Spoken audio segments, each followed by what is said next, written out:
The following podcast is improvised satire and all characters are fictional.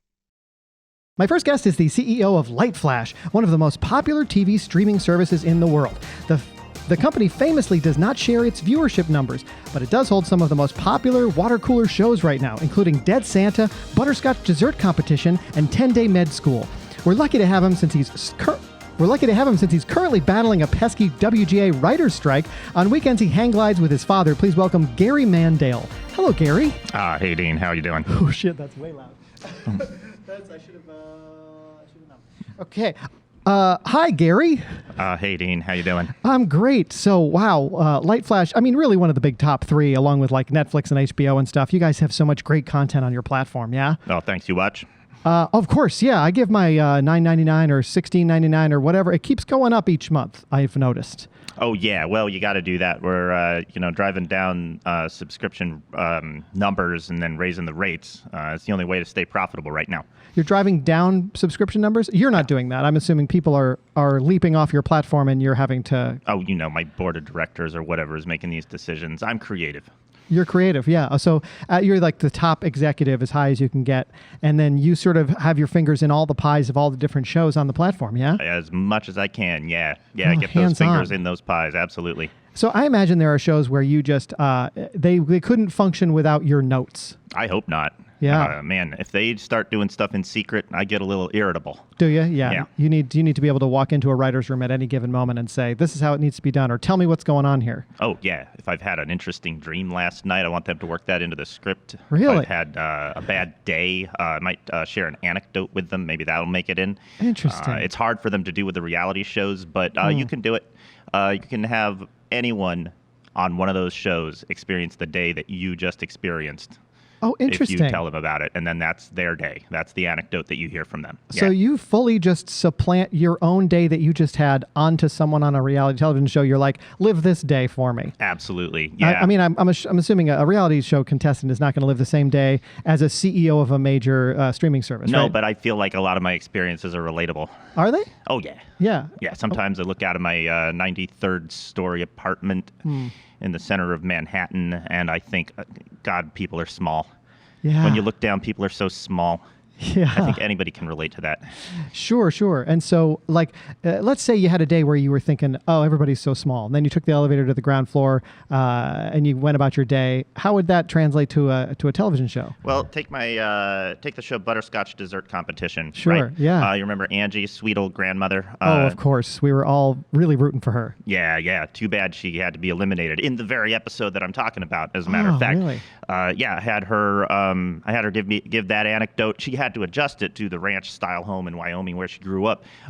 But she looked out of that window, and everything that she saw seemed very small to her. And I think that was the day that she was voted off by her competitors. Were they turned off by the anecdote, do you think, or something else? Who can say? Yeah, who can say? It might just be her butterscotch baking skills weren't up to snuff, right? Not that week. Not that week, sure. And so I didn't realize you were so hands-on. So how in your mind, are the writers of these shows, the producers, the showrunners, and what have you, are they all sitting around in a room just sort of like, we can't come up with any ideas. This is, we've done everything. They're banging their head against the wall. And then you breeze in and suddenly you've got dreams to share with them and life experience to share with them that then... I think if I didn't do that, all of these shows would be just a bunch of people sitting around smoking weed at each other. That's probably smoking weed at each other. When I walk into a writer's room, that is a recognizable scent almost every time, unless they know I'm coming, which is why I don't schedule my visits. I see. And what happens when you walk into a room? What's the general vibe amongst the people in that room? A little too relaxed, I would say. Oh, yeah? Considering all the deadlines that they have to make. I see. So they don't like sit up straighter when you come in, or do you get the sense? Oh, they do. They do. Yeah. But you can tell how people were before you came in because they've got there's a good 1.5 seconds of reaction time that the average human has to somebody kicking in a door, literally. Oh, wow. To tell them about their dreams last night. They can't adjust any faster than that. So I know how they were. They were leaning back. They were tossing a little ball in the air. They were smoking weed, like I said. They were, I don't know, playing what's video games. What's for lunch? What do you guys want to have for lunch or whatever? And then suddenly, kaboom, the door gets literally kicked open by the boss. And that gets the creativity going. I'll tell you what, they write down all of my ideas, and that dream board goes from 2 ideas to 20 right away, and 18 of those are mine. Wow. And you get the sense that when you, I guess there's no way to know when you leave the room what the vibe would be like in the ensuing minutes. You can't control everything. You try, but you can't. Yeah. And I'm sure your expectation is I want to see, at least 50% of those ideas from my own personal life on the next week's episode of blank, right? Oh, if not more. Yeah. Wow. And so people think that CEOs, that's the problem. They think that the executives at the tops of these studios don't have any input, or that they're not the ones creating the actual work, right? That they're just taking these giant bonuses and giant salaries. And a lot of them don't. CEO of Netflix is mostly working on algorithms. Sure. Yeah. And so, you're in a bit of a sticky situation with the Writers Guild right now because they're all on strike as we speak, and your organization, a big criticism is that all of these studios are now telling the writers, like, we don't have the money to pay you guys an extra 1 or 2%, but on the other hand, you're turning around and telling your stockholders that you've never been more profitable. So how do you walk that tightrope? I think other people are walking a tightrope, whereas I am glad to be rid of these bums. Are you really? Oh, yeah. I've gone from 80% of the content creation to 100% overnight. It's fantastic. So I wish they would strike all the time. So you're creating all of the content that's going out on your platform personally? Absolutely. Yeah, there's a lot of shows being made right now that I do not think would be made if this hadn't happened. It's fantastic. Really? I'm like a pig and shit. Amazing. And I understand that, like, when the last time this happened in 2007, 2008, the writers went on strike. A lot of the programming that came out of that era was like sort of notably bad, or like the endings of certain TV shows they had to wrap up in weird ways or what have you. And it really seemed to put it really seemed to affect the quality of these shows. Yeah, that's what happens when gaffers and camera people start writing the ends of shows. Is that what it is? Yeah. But you put yourself in the creative bucket and you say, like, hey, if I could just be an auteur here, I can make all this stuff better. Not so much of a drop off there. Yeah, no, it just goes from top creative potential to realized creative potential. Wow, with nothing in between. You don't have any pot-addled writers to Well, I have with. to kill off a lot of characters that I didn't like. Oh, yeah? Yeah. Interesting. Oh, yeah. I have to do that. You must just get in there and just start axing people right away. Yeah. And what do you know Dead Santa. We only had one dead character for the first 3 seasons of that show. Sure. Not anymore. Wow. 10 dead characters. We've got the dead Easter Bunny. Oh, We're doing it kind of like a Monster of the Week thing now. Okay. Yeah. We were delving into the ramifications of what if Santa were dead. Sure. And to the writer's credit, they did find a lot of twists on that. But why are we not exploring the other possibilities? Let's kill off all of the holidays. Every episode, a new holiday. Yeah. I remember that first episode of Dead Santa when Dead Santa gets killed. It was, very graphic and very upsetting. And they sort of, tease out the reactions of the children all over the world for the rest of the season. And it becomes this very dramatic kind of thing.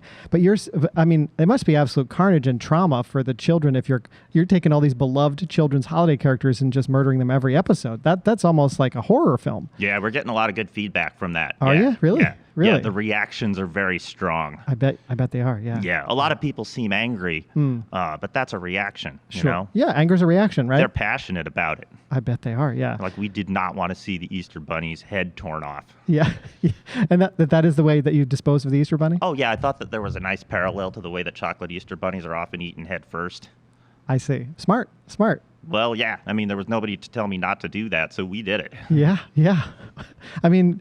that's fantastic. I mean, the other thing that people are, that the writers are all up in arms about is that artificial intelligence. Is that a lot of the executives are saying, like, we'll talk to you about artificial intelligence later. We're not going to put any guardrails in place. But really, the writers are saying, like, there's nothing to stop them from just having artificial intelligence steal all of the material and then create shows of their own without it getting paid for it. What are your thoughts on that? What are my thoughts on artificial intelligence? Well, I'll tell you this. I had ChatGPT write me an episode of Dead Santa, right? Just to see what would happen. Sure. And then I compared it with one of the spec scripts that one of my writers actually turned in. I took off the name. I didn't know which one was which, right? Oh wow, you did that for yourself. Yeah, I Okay. did. It took a lot of drinking. I drank heavily, and then in the morning, full hangover. I read both scripts. Could not tell which one was human written. So what does that tell you about writers? Wow. I don't know. I mean, what does it tell you about the technology? It's just gotten even better and better, right? Oh, yeah. Well, I mean, technology is great. We didn't actually tear the head off of a bunny. No, of Technology is course. amazing. You can make anything happen on screen. Sure, of course. Yeah. And off screen, if you're using ChatGPT to write your scripts. I mean, if a high-powered creative executive who's hungover after a night of heavy drinking can't tell the difference between real writing and artificial intelligence, we're making progress, right? We certainly are. Yeah. I mean, if it fools me, that's the only person I really care about in the end. I'm the barometer for whether or not somebody is going to enjoy our shows. You know what I mean, Dean? Yeah, for sure. I mean, I've heard you go as far as to choose the tiles on the streaming platform for every single show that you have. You're choosing the artwork, you're taking the photographs and absolutely. uploading them yourself. Oh, huh? yeah. A lot of those shows don't have a really good capturable moment, and so I set it up myself in my own photography studio that I have on the 92nd floor. And do you pull the actors in to do it in your Not little studio? necessarily, no. Sometimes it's just me in various outfits. Okay, that makes a lot of sense, because when I do bring up the LightFlash platform, I do see a lot of characters that look sort of suspiciously like you, but in different costumes or that have been Not photoshopped. suspiciously. If you look at more info about these shows, it'll Yeah. give you the photo credits, me, photographer, Sure. and also me as all of the actors posing for the shots. Gotcha. Yeah. I mean, every single show on the platform ends with executive produced by Gary Mandale. That's like the Absolutely. end credit. Yeah. Oh, yeah. I mean, you can't not give yourself credit. Dick Yeah. Wolf is right at the beginning of every episode of Law and Order. Right. He didn't write every episode. Sure. He was a lot less creative than I was. Yeah. And yet, everyone knows his name. That's true. That's true. People have hats with his name on it. They do. In the font. Yeah. Do you have a hat with his name on it? I don't. No. Fantastic. But if there were a hat with your name on it, I think I might want to buy that. Well, I brought some with me. You did. Oh, absolutely. Yeah. Excellent. Gary Mandale hats. I can't wait to check that out. Maybe wear it and show my Gary Mandale pride. You know. Yeah, absolutely. It- only the M-A-N are capitalized. Everything else is lowercase. Oh, like I'm a man. I'm a man for Mandale or whatever. That's correct. Yeah. Oh, wow, that's a clever. I mean, I hate to tread this area, but it does seem like, I've heard some criticism in the press and stuff about you being sort of like a raging narcissist who gets like really overpaid. I don't think I rage very much. No. No, I mean, I guess I'm that's a pretty calm narcissist when it comes down to it. okay. So you don't have any problem with the narcissist part. No. No. I would have to be very unself-aware to be as involved as I am in the creative process of an entire network and not think, I I'm look pretty probably good in a pond, when you look down at your reflection. That's the Sure. narcissist. That's narcissist. Yeah, Narcissus looked at himself in the pond and fell in love with himself, right? That's right. Yeah. Sure, yeah. I would have to enjoy looking at myself in a pond Yeah. in order to have the personality that I have. Yeah. I mean, I got to ask, have you ever looked at yourself in a pond? I have a pond in my apartment. Inside your apartment? Yeah. So what we did is we converted 2 floors of the apartment building, the skyscraper that I live in, and we made them 1 floor. You take out the entire intervening floor / ceiling, and then we filled it in halfway with dirt so that it was like I was outside all of the time. Wow. Pure dirt, right? There's no microorganisms or worms or anything in it. Okay. Purest of pure dirt. And we dug a pond in it, filled it with water and some algae and fish. And now it's very realistic. And so I can sit by the pond and contemplate my reflection anytime I want. That's fantastic. Yeah. And I have to ask why you made sure to specify that there weren't any minerals or worms in the dirt. Why does it have to be pure dirt? They're gross. Gotcha. So when you get your feet I in like there, to walk around. I like to walk around in my bare feet, and I don't Yeah. want anything crawling up there. that makes sense. Yeah. Yeah. It's got you got that closed ecosystem where it's just fish and algae and water and dirt. Yeah, there's nothing like putting your hand in some dirt, just like bury it in there, and then Yeah. feel something squirming against it to make you think, this is not the world that I want to live on. Sure, but Yeah. it might be a good idea for a TV episode or something. Yeah, it might be. Yeah, I'm getting into the horror thing. Oh gosh. Oh. Oh, I the can wheels see are that. I can turning now. see it. I can see your eyes lighting up. I can see the creativity just happening all of a sudden right away. Yeah, I've killed most of the main holiday mascots. Yeah, that's but gonna be an what issue. else?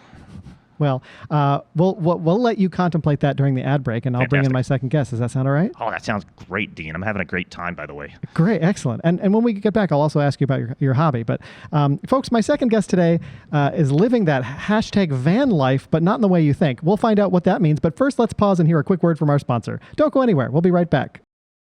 And we're back. I'd like to remind you at this point, as I do every show, that I, Dean Ardenfell, am not and have never been an employee of Hogswood Cooper Media or any of its subsidiaries. Okay, we've been talking to Gary Mandale, CEO of LightFlash, and now I'd like to bring in my second guest, who works for a totally different subsidiary of Hogswood Cooper. She's a delivery driver for Zip2U, one of the world's leading parcel delivery services. Yeah, I am. Each day she delivers packages in her signature pink and green Sprinter van for up to 16 hours a day. What a hard worker. In her spare time, she raises alligators. Please welcome Sheena Wintrup. Hi, Sheena. Hi. I go by She Win. She Win. Oh, that's cool. That's like J-Lo or something, huh? Yeah, but it's more like I'm winning, She Win. Oh, like S-H-E, She Win. She Win. She wins. Like, yeah. Oh, wow, that's fantastic. I think I'm putting it together now. I'm sort of putting it together. Wow. So you're in this van a lot. I mean, you practically live in the thing because the Zip2U company is really like keeping you there. Right. Very long hours. Well, it's that, and there's not a lot of room in my home. Oh, yeah? Because most of it is filled with my alligators. I see. So your hobby has really overtaken everything on the home front. It has, yes. Yeah. But I wouldn't have it any other way. I'm sure. I spend most of the day in the van, and then in the evenings, I talk to my babies. Yeah, sure. Crawl into my tiny, tiny bed that is elevated a great deal off the floor for my safety and theirs. Okay. Yeah. And then, in the morning, I get up and I do it all again. Wow. I mean, I don't usually start with the hobby, but the hobby does seem to be like a huge part of your life. It is, yeah. I don't know that I could imagine living in a van knowing that my whole apartment was full of alligators who are unsupervised. Well, it's when you know your alligators. Yeah. When you know them the way that I know them. I see. You don't have to worry about it. Yeah, so it's like leaving a golden retriever at home out of the crate. It's like... Even better. Golden retrievers, dogs, they chew things. Sure. Alligators, they chew things too, but if you have it set up right, I would imagine that with a dog, you come home, oh no, you've chewed my slipper. I imagine with an alligator, it's, oh no, where's my slipper, right?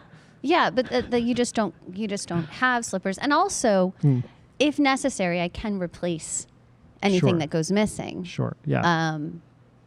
With whatever is in my van at the end of the day. Oh, okay. So, I mean, that is the thing. Your van is sort of constantly full of packages. You're constantly going back to the warehouse and picking up more. So there might be something in a is that ethical? Is that legal for you to open up a package to see what's inside of it? I mean, if no one stops me, that's seems fine. Seems fine. I mean, what I do is I just say that everything was delivered. Right. And if people complain, I tell the company that they're lying. And then who are you going to believe? Right. Them or She Win?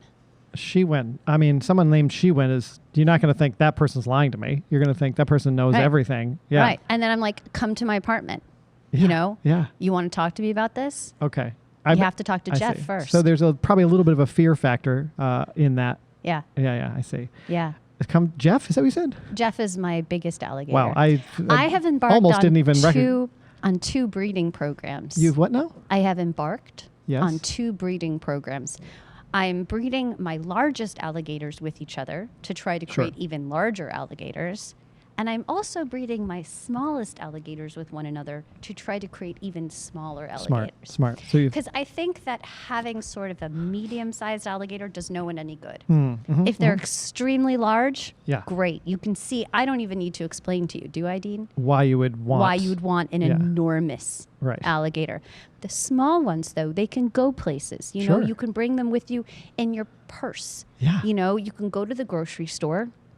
With your alligator in your purse. It's an alligator purse. I mean, forget making purses out of alligators. You put them right inside of them and, isn't that a cute little poodle? Oh, no, it's an alligator. Oh, no, it's an alligator. Oh, no, it ate your poodle. Very fun. Very fun. And I'm assuming a large alligator is great for, like, home security. Oh, yes. Yeah. Yes. So you are breeding these and selling them to folks? Well, thus far, I haven't made a lot of sales. No. But it's fine. I don't know if I could bear to part with any of my babies, really. Yeah, I suppose you must build bond with them. Plus, it's like, Yeah. you know, when you start a Christmas tree farm, you don't see, like, you're not able to really see any yield on that for 10 years or so, right? Yeah, So maybe it you is a just- lot like that. You got to yeah. breed them to the point where they're what you need, and then Right. Yeah. Right. Makes sense. So I want to get back to your actual career here. Sure, yeah. You got these long shifts, and I know that you have to people sometimes sort of criticize Zip to you because you have to lease the van yourself, and you get paid by the mile, and you end up, and there's camera in your van that's watching you at all times, so you can't take breaks and such, and so you're really having to work these like super long hours. Does it get real tiring after a while? No. You love it. You know, I'm like an alligator myself, in that I can sleep with my eyes open. Wow, can they do that? Yes, they can. I didn't and know they that. do. Yes. Wow. Yeah. And so my body's driving the van. My body is putting in the miles. Sure. But in my mind, I'm resting. Sort of half my brain at a time, kind of, which switch off, resting. Yeah. And I just drive at top speed through my route, and hurl the packages towards the homes. Well, like a paper boy or something. Yeah. Wow.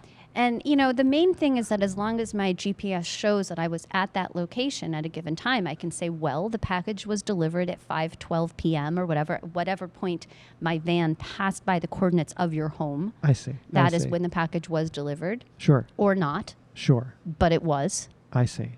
So as long as you've gone by the house, they don't know. I mean, they've got the cameras in the van that they could always check, but I'm sure they don't check. They don't usually. Yeah. Because the first and only time that they really complained about it, they came to my home. I introduced them to Jeff and Aloysius. Aloysius. Wow. And they I'm were assuming, like, for whatever reason, I pictured Jeff as big and Aloysius as small. Is that? that's accurate. Oh, You just have a sense, Dean. I Would had you a like to sense. come over? I'm terrified, honestly. Okay. I'm terrified to come over. I'm also very interested in the idea that alligators can sleep with their eyes open, and that you can keep half your brain awake while the other half is asleep, like a whale sleeps. Yeah, like a dolphin. It really or a seems whale, like yeah. you have picked up some tricks from these animals. I have. Yeah, I and have. how to Well, you exist. commune. You look into their eyes. They're so ancient, Sure, yeah. They of course. figured it all out a long time before we did. Yeah. We were still figuring out, do we want to be chimpanzees? Do we want to be gorillas? Right. Alligators were like, we are already perfect. Right. We are the way we are. We don't need to evolve further. That's true. I mean, yeah. I We bet figured alligators, this shit out. alligators were on Noah's Ark just like the way they are today. Perhaps. I don't get into spiritual matters. No? The height of spirituality for me is looking into the eyes of an alligator. Wow. And wow. seeing millenniums pass by in their eyes. Wow. It really... Do you have any human friends, or are you in a relationship of any kind, or you have children or anything like that, or is it all about these reptiles in your apartment? Well, I mean, I would argue that I have children in the form of my alligators. So you're one of those people who thinks of their pets as they're my babies. Their babies. Yeah, they're my babies. I do have a friendship with the young woman who works at the coffee shop. Oh, that's wherein nice. I come in with Aloysius, Oh, and that's she nice. says, "Oh, it's you," kind of like that. And I know she's happy to see me. Right. Right. So you throw the packages at people's houses, so you don't interact with anyone on your route. No. You see the same person at the coffee shop every day who just says, "Oh, it's you," and there's no one to come home to but the alligators. Oh, well, you make that sound like it's a bad thing. It seems a little lonely to me. Not me. No? No, how can you be lonely when you're surrounded by alligators? Yeah, that's true. And they're all looking at you.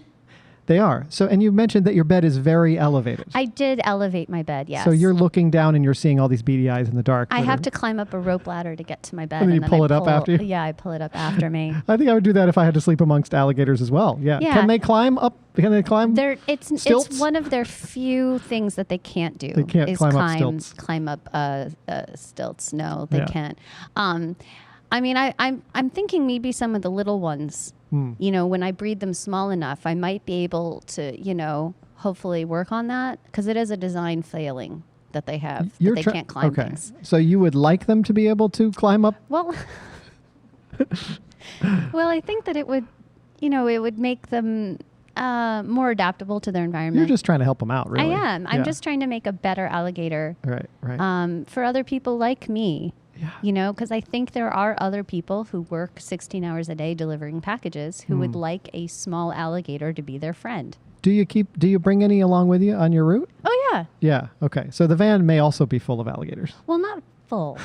Yeah. I mean, I can't fit that many alligators in the van with all the packages that I then am going to either deliver or claim to have delivered, but really just dumped in the lake. Sure. Or, I mean, I'm assuming if you leave an alligator, sounds like if you give a mouse a cookie, if you leave an alligator in the back of a van with a bunch of packages and you're not looking at them. It'll find if there's any, say, smoked meats. I bet. Sure. Or, even just sort of like Chicago steak seasoning. They smell that. Wow. They can smell really any kind of food or food-like substance. So smart. They are. Thank you, Dean. Well, I mean, I could talk about alligators all day, and I know you could too. But I do want to bring my first guest back in and talk a little bit about just see what his thoughts are on this. Because I actually think that there is a reality show in the making here. I mean, I 100% agree with that. Gary, what do you think? Would you watch this show? Yeah, absolutely. Yeah, I would make this show. House full of alligators. Yeah, for sure. Yeah. Full house of alligators. It seems like there's literally nothing stopping you from doing that tomorrow if you wanted to. I've got a camera with me. We could do it today. Wow. What do you think about that? Is this a docu-series or would you cast it with another actor? I think this is a docu-series. If we need any extras, I'm available. Okay, cool. And so are you open to that? She win? Yeah, I am. Yeah. If we could put some cameras on the ceiling, we could put one of those dash cams that makes you look kind of like, the fisheye dash cam lens. Yeah. One of those. Yep. We could also put some GoPros on the alligators. We could see life the way they see it. And Gary, do you see any potential storylines in this, or what would make it different from episode to episode than just watching a lady throw packages at doors and wrestle with alligators in her van? Like, what makes each episode unique? Well, I think that the key to that is to get reactions. Our delivery van is going to go to different locations and get reactions from different people, especially if it's got an alligator peeking out of the passenger window, all cute like. So we get reactions from those people, and it's really the story of how She Win, the alligator queen, affects the people around. Oh, I like that. Yeah. Her. Wow. I just thought this of seems that. like This a is why I follow-up don't to hire Tiger. writers. It's like a follow-up to Tiger King or something, huh? Could be, absolutely. Have you ever murdered anyone? Is anyone? I should be a little bit more sensitive. Maybe Has allegedly? anyone accused you of murdering anyone? Yeah. Yes. People have accused me. Oh, that's juicy of right there. murdering people. People have accused me of feeding my former roommate to the alligators. Oh, there you go. My roommate's family have accused me of feeding him him to the alligators. I'm sure that's a misunderstanding. My lawyer has advised me that I really should not discuss the allegations further. And we don't have to. We don't. That's, No. Right there, depending on the size of the family, that's 4 or 5 interviews. Yeah. Oh, yeah. I mean, I got to say, Gary, for an executive, you do have remarkably creative ideas. Thank you. Yeah. By the way, I solved the dirt problem. The dirt problem. Yeah. How can we possibly put the sensation of putting your hand into dirt and feeling a worm into an ongoing series? Oh, right. When we took an ad break, I've already forgotten this. I told you to think upon that, and So I did. And you've come up with a solution for how to incorporate. Hey, doesn't it feel weird when you put your hand in dirt and you feel something moving into some kind of horrific television show? Arbor Day. Arbor Day. It's a holiday. It doesn't have a clear mascot except for trees. So a man lives in a palatial estate in the middle of the Arizona desert. And you know what? It doesn't work in the Arizona desert because that's all sand. Somewhere where there's dirt. And he realizes that his backyard is completely crisscrossed with roots once you dig down even a few inches. And so he makes it his mission to slay every tree in sight, cut them all down. Wow. I didn't realize you were considering an episode of Dead Santa, the anthology series where you kill something relating to one holiday every episode. Yeah, that's what we're doing. Okay, that's what you're doing. Okay. Yeah, now that I've taken control. Yeah, Amazing. Very Edgar Allan Poe-esque, don't you think? I guess. A man driven mad by the nature around him. By the roots under his feet. Absolutely. So, I do want to also ask you about your hobby real quick before we get out of here. Sure. So hang gliding with your dad, huh? Yeah, well, that anecdote that I keep referring to where I put my hand in dirt and couldn't stand to touch it anymore, that's real. So really? I looked for hobbies that took place far above the ground. I see. Interesting. So, and why do you take your father along on this? Well, he passed away 13 years ago. And you're still doing it. He wanted to hang glide, and he never did within his life. So now I take a little vase with me. Okay, that is a lot less horrifying than what I pictured in my head. What did you picture? Did you think I had his head? I was picturing sort of a Weekend at Bernie's situation, I guess, like a tandem. Oh, just in my entire father? Yes. It says right here that you hang glide with your father. So it doesn't say the ashes of your father, the head of your father. No, but people say that. When they have an urn on the table and people ask, what is that urn? They say, that's my father. They don't couch it in a whole lot of euphemism Touché. or anything. Yeah, absolutely, 100%. Yeah, take my father with me. It's not gross at all. No. My actual life is not horrifying. No. Who are you trying to convince with that? Are people calling your life horrifying? Well, maybe I read the situation wrong. I thought if you thought I was Weekend at Bernie's, my dad. Never any judgment on my. I'm just looking for the facts here, and so I'm really glad to have brought the two of you together because Gary and Sheena, I think you're going to have a real long future of making hit television shows together. I think that if this works out and I can perhaps work a much shorter shift every day, I would have more time to devote to my alligator breeding program. Right. And I could get my, brontosaurus-sized alligators unleashed sooner. I don't know if unleashed is the right word for that. That seems... I think it sounds like something that Sheena, the alligator queen, might do. I'm saying that I would let them off their leash. So they would literally be unleashed. I mean, this has got to be tickling the marketing part of your brain, right, Gary? Yeah, I like it. I see merch possibilities. Yeah. Look for this show in 2 to 3 days on LightFlash. Will do.